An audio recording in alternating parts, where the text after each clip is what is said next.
I want to introduce my colleague.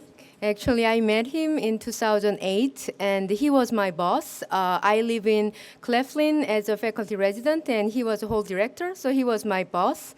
And when I go to the School of Theology, he was actually a student. And finally, actually, he graduated this year with a PhD. Yay!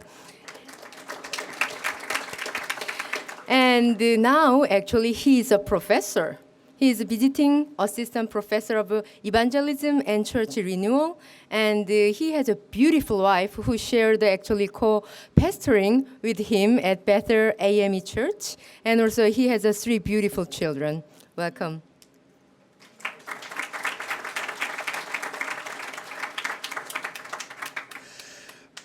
Hello, it's really great to be here. Thank you for the invitation. Thank you, Dr. Choi, for the great introduction.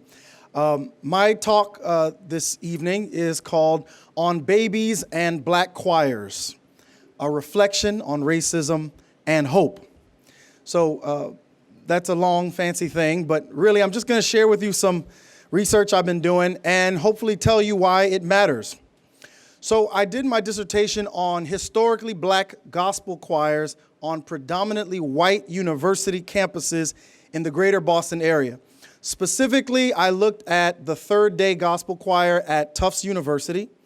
I looked at the Kumbah Singers of Harvard University. And I looked at our very own Inner Strength Gospel Choir here at Boston University.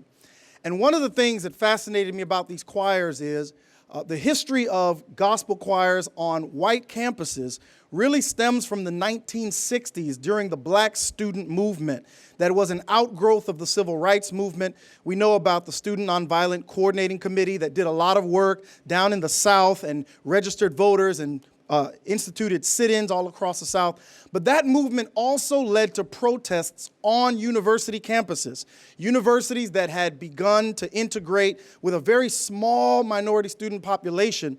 But that population began to get active and began to protest and began to demand from the universities. Number one, we wanted higher enrollment of black students on campus. And number two, we need student support systems that allow these students to succeed once they get here in what at the time were very hostile campus environments.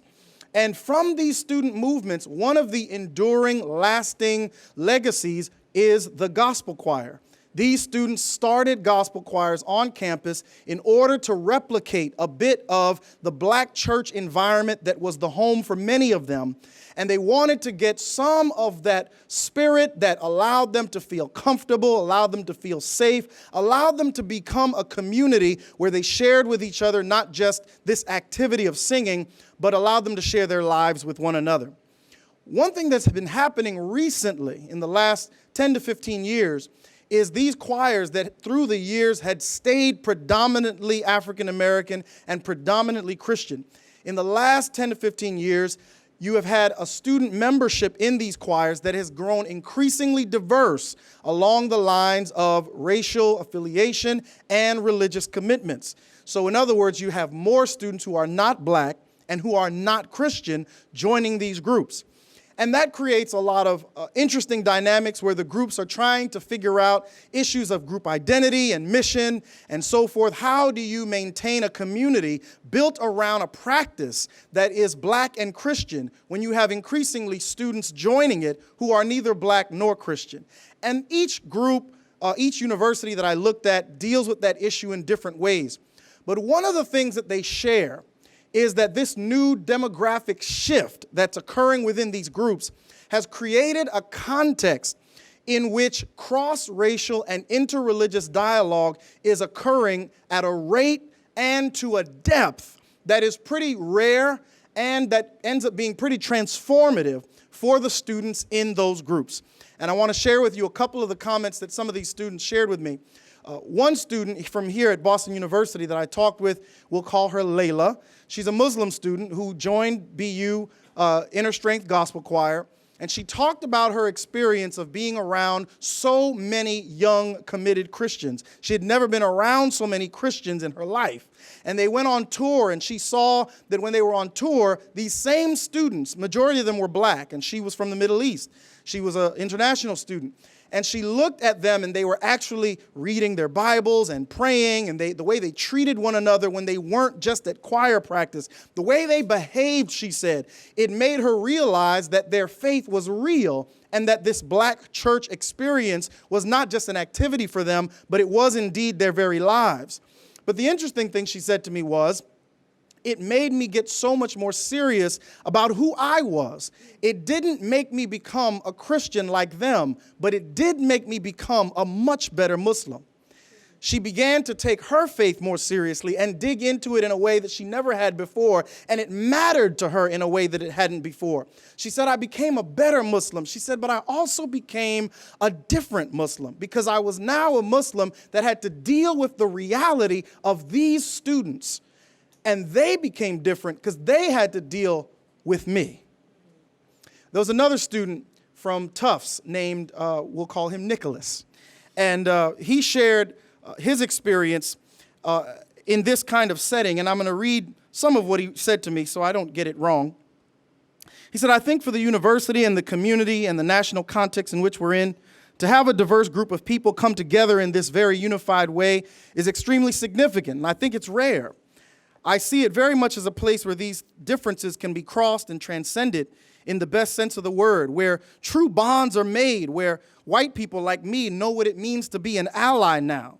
So we're able to talk very intelligently about racial stuff, and I have a vocabulary with which to discuss it. But only these types of spaces where people can open up, where people can be receptive to each other's experiences, to create this kind of a context where this can happen is very rare. He said in the faith piece as well, because you have Jewish people standing next to atheists and we're singing about God. And it's like, what the hell? What do we believe here, people? Does it even matter? And I think it's so important to me, especially because I had such an eclectic religious background. But it's powerful to have this wide group of people that I can talk with. What do I mean by God? What do I mean by Jesus? And as far as our experiences with each other go, what does it really matter? If I'm able to connect with each other on this deep level, what does it matter now if you're a Buddhist and you're a Hindu? We already have this connection. Our vocabularies are different. Our cultures are very different, but we're connected. I think for me, I noticed that those things that made me uncomfortable, those were the things that I said, I got to go find out more. And the ethics behind that, the interesting conversations I had, it wasn't something that was internal that I had to do in my own mind. It was something that I could do with other people, members of this group. The last story I want to share is from a young black woman named Pamela at Harvard who went to a mostly white private school in high school and had some very disturbing racist experiences, particularly with white men. And she had a significant issue with them. And she talked about how she joined the Kumbah Singers in order to create black community for herself. And when she showed up and there were all these white people in the group, she was a little nervous about what was going to happen. But she stayed in the group and she said this one story to me. She said, I was talking with this white boy and he was talking about how he's connected to the group because he feels like he kind of has no culture. And then he was talking about how he's not even that religious, which is another thing I was shocked by. And some people in the group say, oh, I'm not religious, or they're of a different religion. And that's so interesting to me because I say, well, I have a question. Seriously, when we're singing a song like Hold On, that's a really emotional song for me. And sometimes I'm thinking about my own problems, but also sometimes I'm thinking about slavery and just how they were holding on and what they were going through. And sometimes I just wonder what the other people are thinking about. For some reason, it made him start to cry. And something inside of him began to cry. And I said, I didn't mean to make him cry. And so somehow it made me start to cry. And I felt like maybe he's been scrutinized for something like this in the past because he told me that just because you're not from the black community doesn't mean you can't feel certain things. And he's someone who's very involved with a mentoring program and a tutoring program with black kids. And he talked about how he loves his kids so much and they do so well when he's there. But then when he's gone, they start to go back to getting C's and dropping out. And he says, I know how awesome they are, and I know that they need me, and I wish I could be with them 24/7. And he was like, and I feel like people are telling me that if I'm not black, my contribution isn't worth anything. And since I had already made him upset, I decided I shouldn't say anything more. But someone else said what I was thinking, which was, it's not worthless. It's definitely great, and we need all the help we can get, but there is an added value. You have to see that there's an added value when an actual black student like us goes into these communities. And that was a really important conversation because it did something for me. It made me more open-minded. I really saw his sincerity, and that helped me so much with how I look at white men or even white people in general. You know, like they're not all racist. These transformative experiences reminded me of an experience I had this summer when I was taking my kids to a water park, and I have a 14-month-old son, and he was running around, and my son can do whatever he wants because he's 14 months old, and people just smile and think it's okay. But one of the things that he did was he ran into this little white child, little white girl who was probably about his age, and they did this weird dance around each other where they were kind of trying to figure out whether they should talk to each other or do something with each other, and they eventually ran into each other and kissed each other and hugged each other before they stumbled and fell down. And as I go towards him to go and pick him up, around the corner comes this big, tall, hulking mass of white humanity. This massive man, hairy, hair all over the place. Water parks are very interesting places. But as we stopped and looked at our babies, we looked at one another, and in that moment, there was this connection, this moment where all of the suspicions that our society's racism have engendered between he and I, the things that would probably make us not talk to each other just out of the blue, for that one moment while watching our babies, they dissipated. And it made me think about Dylan Roof. Dylan Roof, the young man who went into a South Carolina church called Emanuel AME Church on an evening in May, a Wednesday night when they were having Bible study and prayer. This young white man who sat there for an hour as these people prayed and talked around him, and after an hour of sitting there, got up and massacred 9 of these people. I began to think about the ways in which that kind of event, that kind of overt racism, that kind of racist violence causes us to want to do something, causes us to want to step up and change things. And yet that very same violence produces feelings in us that stop us from doing the very things we need to do to change it. That kind of violence engenders feelings of narcissism where we look inwardly to ourselves, whether we're black or white or Asian or Hispanic. We start doing this dance where either we want to associate with the victimhood or we want to dissociate ourselves from the perpetrator. And all of a sudden, we're concerned about how this incident affects me and who I am. And it stops us from being able to connect with one another along the very bonds we need in order to do something about it. On the other hand, a feeling of narcissism can also be accompanied by a feeling of nihilism, that feeling of hopelessness that says things are too far gone, things are too bad, things are so evil. When we look at racism, that kind of overt racism, it makes us feel so paralyzed that we can do nothing, that nothing can happen to change that kind of hatred. But then I remember the babies. And I remember that Dylan Roof wasn't born wanting to do that. I remember that someone planted that seed of hatred in his heart. Someone cultivated it. Somebody watered it. Somebody nurtured it. Somebody then went and harvested it. Somebody did that. Somebody interacted with him in a way that caused him to get to that place. And it made me realize that if somebody planted it, if somebody made those memories with him, then there is indeed hope, because we have an opportunity to plant different kinds of seeds. We have the opportunity to plant different kinds of seeds and to cultivate different kinds of feelings in one another. We have the opportunity to cross over the boundaries of our identity and have the kind of exchanges with one another where our humanity can touch and hope can live. We have the opportunity in spaces like gospel choirs, in spaces like a cinema room, in a dining hall, in a college room with a roommate who is not like us. We have the opportunity to walk across the street and shake a hand of somebody who we otherwise wouldn't shake. We have the opportunity to become babies again, where we can look at one another and stumble into each other and fall on the ground and, yes, sometimes get hurt in the process. But we have the opportunity to make sure that hope still lives. We don't have to succumb to narcissism. We don't have to succumb to nihilism. And the research that I did shows me that that hope is not just a child's play toy that we toss aside when we grow out of it. It's something that is real, and it's something that is happening. It's happening in your midst. It's happening with some of you. But it also made me realize that that kind of thing doesn't just happen. We build it. We build those moments when we step out of ourselves and we allow an opportunity to flower into hope. Thank you.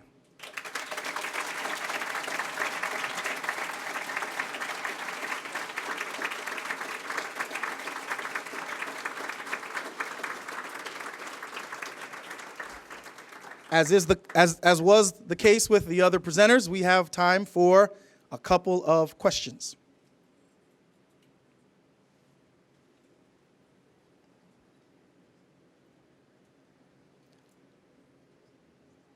Yes, up front.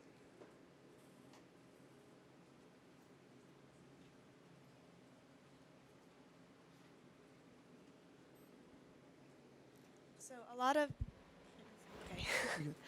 you mentioned that a lot of the spaces where students could experience these spaces of interaction with students who were not like them took place in more religious settings. Do you see spaces that are not religious, since a lot of students come to school and abandon their parents' faith, where students could also have these kind of interactions? Absolutely. I think one of the things that made it easier for people to have the interactions they did was because it was, in fact, the music drew them there. That was definitely a part of it. But specifically, it drew together the kind of people who were willing to go there with one another. In other words, usually when we're in diverse settings, the things that divide us aren't on the table for discussion. So I could be around you in a context where I'm not talking about race and I'm not talking about religion. I'm just not going to do it. So there can be diversity, but it leads to no deep interaction. The issue is that in this case, they were singing black Christian music and talking a lot about what it means to do that. So it became a part of what made them have the conversations. But anywhere where someone is able to say, not only am I in a diverse setting, but I'm going to put those issues on the table, that becomes an opportunity for exchange, but it takes courage. So you're in college, which is the whole thing is an experiment in diversity. We take a bunch of people from all over the place and smash you all together and say, go live for 4 years. It's not going to happen again. So these moments happen here for that reason, but it happens when someone has courage to make it so. So any moment can really become one of these moments, depending on the courage of the people involved. So after we break here, we're going to go eat. That's an opportunity. That's a moment to walk to somebody who you don't know and strike up a conversation. Your classrooms are moments that professors curate. They curate that space for you. Your residence halls are that moment, because when you got to live with people, stuff comes out that you don't want to come out. You can only fake it for so long. A couple weeks in, you're going to be who you really are. But either you're going to decide to be quiet about those differences, or you're going to have the courage to face them and talk about it and get help talking about it if you need help talking about it. That's a plug for your RA, by the way. They're good resources. They know what they're doing, and they can help you. But these conversations can happen anytime, anywhere that people have the courage. But in these settings, these college settings are definitely, they promote that kind of encounter. It's much harder once you get out of college, much harder. Anybody else? If not, then thank you very much.